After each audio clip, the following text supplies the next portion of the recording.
नमस्कार दोस्तों मोर YouTube channel को समस्त को स्वागत। आज एक नुआ रेसिपी नहीं कि आसी जेहेतु माछ को भल भाव में सफा कर देछि। तापर देखि परथिबे लूण आउ हल्दी देकी मु भल भाव में गुड़े दउछि। माछ को भल भाव में गुड़ेकी मु किछि समय साइड रे रखी दउछि। देखि परथिबे किछि समय साइड रे रखी देइथिली। तापरे एबे माछ को गोटे गोटे करी फ्राई करिबा। करेई रे किछि तेल रे गरम कर देइछि। गोटे गोटे करी मु फ्राई कर दउछि। आ जते बेले फ्राई करिवे आंचो पूरा लो कर देइथिबे नहले तेल छिटिकिबो। देखि परथिबे हम माछ हेई गलानी। गोटे प्लेट उपरे मु टिश्यू पेपर रखी देइछि। देखि परथिबे ता ऊपर मु माछ को रखी दउछि गोटे गोटे करिकी। काहे कि ना जेतिकी अधिका ऑयल माछ रे थिबो तो सेइटा सब टिश्यू पेपर रे लागी जिवो। देखि परथिबे आउ किछि माछ बे मु पकेई दउछि।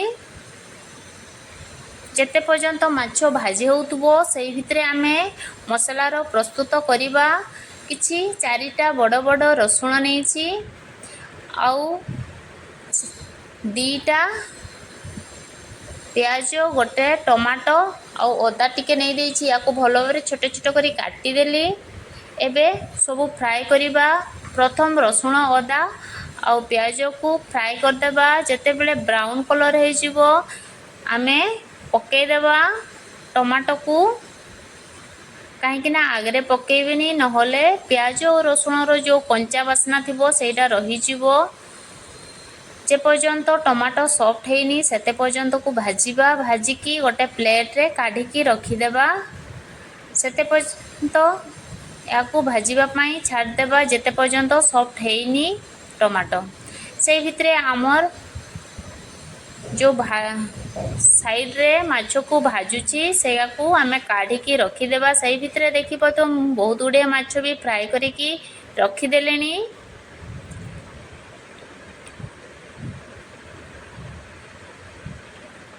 एटारे देखि परथिबे उठेबा पई बहुत असुविधा होउची। गोटे रे ही मु उठौची नहले आपन चाहिले दीटा रे भी उठेई परिबे। देखि परथिबे जो साइड रे मसाला को भाजी की रखिथिली सेटा को मु ठंडा करिकी एबे ग्राइंडिंग करूची। किछि अल्प पानी देकी भलो भाबरे पेस्ट तैयारी कर सालनी। अल्प तेल एबे दे दउची देखि परथिबे। आउ जो मसला को मु एबे पेस्ट करिकी रखिथिले सेगा सब मु पकेई देलेनी।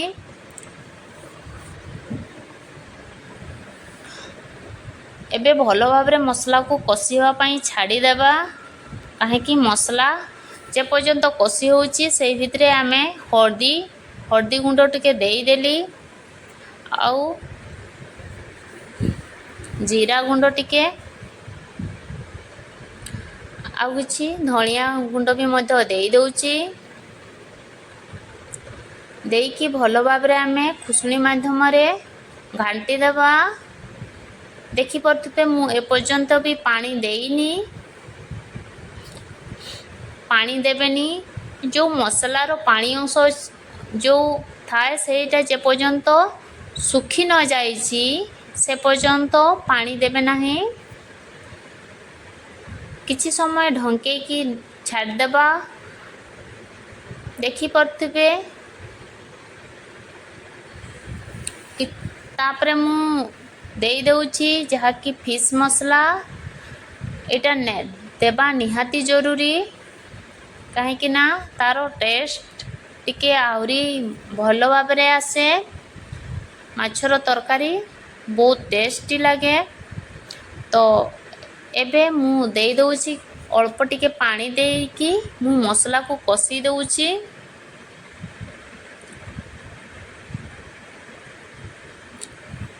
देखि परथिबे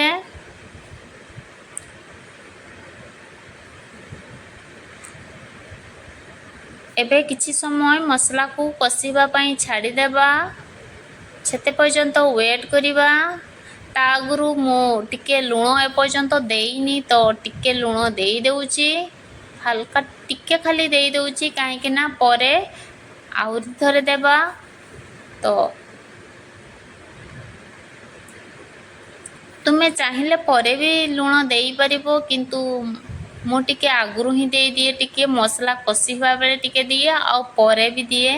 ଦେଖିପାରୁଥିବେ ଆମର ମସଲା ଅଲରେଡ଼ି କଷି ହେଇଗଲାଣି। କଷି ହେଲା ବେଳେ କେମିତି ଜାଣିବ, ଯେଉଁ ଅଏଲ୍ ଥିବ ସେଇଟା ଉପରକୁ, ମସଲା ଉପରକୁ ଯଦି ଆସିଗଲା ତାହେଲେ ଜାଣିପାରିବେ ତୁମର ମସଲା କଷି ହେଇଗଲାଣି। ତ ଏବେ ପୁରା ରେଡ଼ି ହେଇଯାଇଛି ମସଲା। ଆମେ ଫ୍ରାଏ କରିଥିବା ମାଛକୁ ପକାଇଦେବା। ଯେଉଁମାନଙ୍କୁ ଟିକେ ବେଶୀ ଖଟା ଖାଇବା ପାଇଁ ଇଚ୍ଛା, ତ ତୁମେମାନେ ଟମାଟୋ ବି ଏବେ ଦେଇପାରିବ, କାହିଁକିନା ମୁଁ ଅଲରେଡ଼ି ଗୋଟେ ଟମାଟୋକୁ ମୁଁ ଦେଇ ସାରିଥିଲି ଆଗରୁ, ସେଥିପାଇଁ ମୁଁ ଟମାଟୋ ଆଉ ଦେଇନି। ଏବେ ଭଲ ଭାବରେ ଖୁସଣି ମାଧ୍ୟମରେ ମସଲାରେ ସବୁ ଗୋଳେଇ ଦେଉଛି, ଦେଖିପାରୁଥିବେ। ତାପରେ କିଛି ସମୟ ପରେ ଗୋଟେ ଗ୍ଲାସ୍ ମୁଁ ପାଣି ଢାଳିଦେଲି, କାହିଁକି ନା ଆମକୁ ଝୋଳ ଏତିକି ଦରକାର, କିନ୍ତୁ ଯେତେବେଳେ ଯେଉଁ ଝୋଳ ତ କମିଯିବ, ସେଥିପାଇଁ ଆମେ ଆଉ ଗୋଟେ ଗ୍ଲାସ୍ ପାଣି ମଧ୍ୟ ଦେଇଦେବା, କାହିଁକି ନା ଏତିକି ପାଣିରେ ହେବ ନାହିଁ, ବହୁତ କମିଯିବ। ସେଥିପାଇଁ ଦେଖିପାରୁଥିବେ ମୁଁ ଆଉ ଗୋଟେ ଗ୍ଲାସ୍ ବି ସାଇଡ଼ରେ ମୁଁ ଧରିଛି। ତ ମୁଁ ଦେଇ ଦେଉଛି ଏକାଥରେ 2ଟା ଗ୍ଲାସ୍। ମୁଁ ଅଲରେଡ଼ି ମୁଁ ପାଣି ଦେଇ ସାରିଲିଣି। ଏବେ ଟିକେ ଆମେ ଭଲ ଭାବରେ ଘାଣ୍ଟି ଦେଇକି ଲୁଣ ଟିକେ ଦେଇଦେବା, କାହିଁକି ନା ବହୁତ କମ୍ ମାତ୍ରାରେ ହିଁ ମୁଁ ଲୁଣ ଦେଇଥିଲି। ସ୍ୱାଦ ଅନୁସାରେ ଦେବେ, କାହିଁକି ନା ମୁଁ ଯେଉଁ ଲୁଣ ୟୁଜ୍ କରୁଛି ଏଇଟା ଟିକେ ବେଶୀ ଦେଲେ ହିଁ ହୁଏ, କାହିଁକି ନା ବହୁତ ଛୋଟ ଛୋଟ ଲୁଣର ମାତ୍ରା ବେଶୀ ଦେଲେ ଯାଏଁ ଜଣାପଡ଼େ। ନହେଲେ ମୋତେ ଦେଖିକି କହୁଥିବେ ଇଏ ତ ଲୁଣ ଏତେ ମାତ୍ରାରେ ଦେଲାଣି, ତ ଖରାପ ହେଇଯିବ, ନହେଲେ ବେଶୀ ଲୁଣ ହେଲେ ଖାରିଆ ହେଇଯିବ, ତ ଭଲ ଲାଗିବନି ତରକାରୀ। କିଛି 5-7 ମିନିଟ୍ ପରେ ମୁଁ ଢାଙ୍କୁଣିଟାକୁ ଉଠେଇ ଦେଲି, ଆଉ କାଟିଥିବା ଧଣିଆ ପତ୍ରକୁ ମୁଁ ପକାଇଦେଲି। ଆମର ତରକାରୀ, ମାଛ ତରକାରୀ ଅଲରେଡ଼ି ହେଇସାରିଲାଣି, କାହିଁକିନା ଆମର ଏମିତି ହିଁ ଦରକାର ଥିଲା ମାଛ ତରକାରୀ। ତ ଦେଖିପାରୁଥିବେ, এই ରେସିପି ତୁମକୁ ଭଲ ଲାଗିଲା ଯଦି ଘରେ ନିହାତି ଟ୍ରାଏ କରିବେ, ଆଉ ଟ୍ରାଏ କରିସାରିକି ମୋତେ କମେଣ୍ଟ ମାଧ୍ୟମରେ ଜଣାଇବେ କେମିତି ଲାଗିଲା। ଯଦି ପସନ୍ଦ ଲାଗିଲା ଲାଇକ୍ କରିବ, ସବସ୍କ୍ରାଇବ୍ କରିବ, ସାଙ୍ଗସାଥିମାନଙ୍କ ସହିତ ନିହାତି ସେୟାର କରିବ। ଦେଖିପାରୁଥିବେ ମୁଁ ଅଲରେଡ଼ି ଖାଇବା ନେଇ ଆସିଛି, ତ ଖାଇବା ଆରମ୍ଭ କରିଦେଉଛି। ବହୁତ ସୁନ୍ଦର ହେଇଛି। ତ ଫୁଲ୍ ଭିଡ଼ିଓ ଦେଖିଥିବାରୁ ବହୁତ ବହୁତ ଧନ୍ୟବାଦ। ନେକ୍ସଟ